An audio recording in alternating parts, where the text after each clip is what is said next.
Hi everybody, happy Halloween and welcome back to the channel. Today we have a very special spooky review for you, and that is the Mattel Masters of the Universe Origins Horde Fright Zone. And it has one super spooky secret that elevates its status above that of its vintage counterpart. What's that secret? Stay tuned and I will reveal all. If Saturday morning cartoons fueled your imagination as a kid and powers your action figure collecting now as an adult, then you're in the right place. Thanks for stopping by and welcome to Saturday Morning Toy Collector. And if you like my content, please consider subscribing.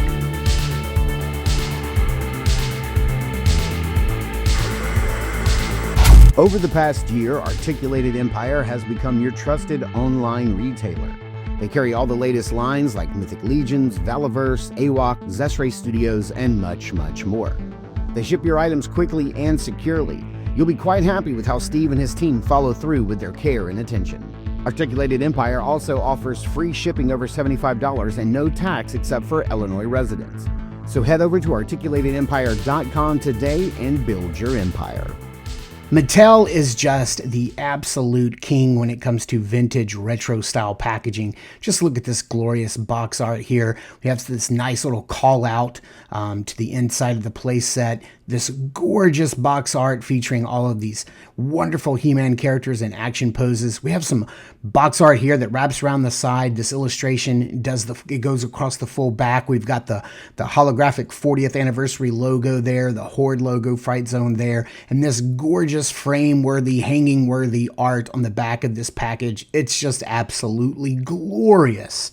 The only thing worth noting here on the top of the package is how it's got some different little vignettes of the different features that come in this playset. As the prison holds warrior, rock monster snatches warrior's feet, and those are some fun little callouts.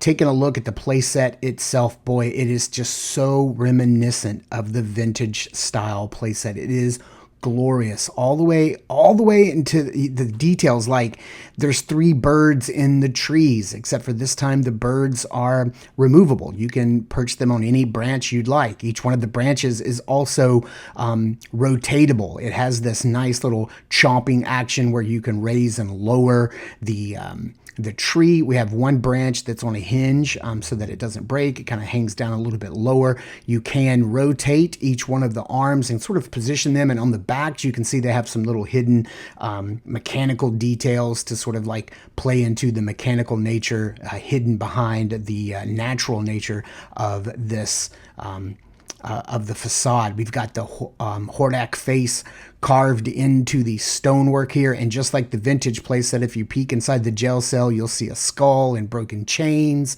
and rats, and boy, that just brings back so many memories. There is the little snake monster that we're going to take a look at here in a bit. Here is the way the floor works. The old vintage trap on the floor only had one moving jaw, and it kind of clamped your foot against some rocks.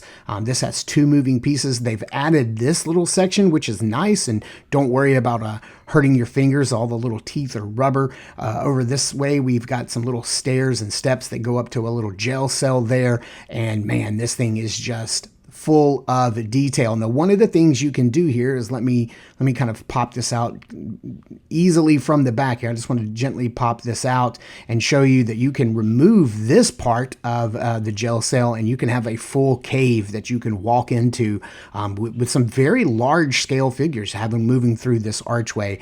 Another feature here that the old one didn't have is you can remove the front part of the playset, and then you can spin this around. And here's that super hidden feature that I alluded to in the thumbnail, is that there's a fully intact playable inside to this playset, which the vintage version didn't have. We have a little ramp going into the mouth of this lava monster. It comes with these 3 weapons, and you can put them on the weapons rack. You've still got that claw monster here. We've got some tubes that mechanical tubes where you can lock in a bad guy there. One of the cool things is you can actually turn this gel cell around and push it all the way in and lock it in. Now, I didn't lock it in myself, but here's what He-Man looks like. Not just skinny characters, like buff heroic figures can fit in there too. Here is some more of that hidden sort of like mechanical, technological detailing there behind the throne. There is a little slit down behind the back of the chair and the throne, and that's really cool that they did that, because that allows you to take your Hordak, who has the cape made onto him, and it allowed you to slide that Hordak's cape probably a little more easily than I'm doing it here, in between the back of the throne and the seat, so he can seat himself perfectly on the throne, and that is just brilliant. The other cool thing about this throne is that it does rotate all the way around, and I am having a little bit of trouble doing it with one hand, so I'm not even going to try. Let's see if we can get He-Man's hand in here in one of the vines here. Yep, it is holding him just fine, so you can trap him in the vines. I want to show you how the feet work when they get trapped. That's how, you can lay him down in there if you'd like. And then He-Man also, I'm assuming most Masters of the Universe Origins figures will fit inside the gel cell, and the door will close completely, locking them inside. Man, just so many great play features. Now, let's tackle that beast that lives in this cave.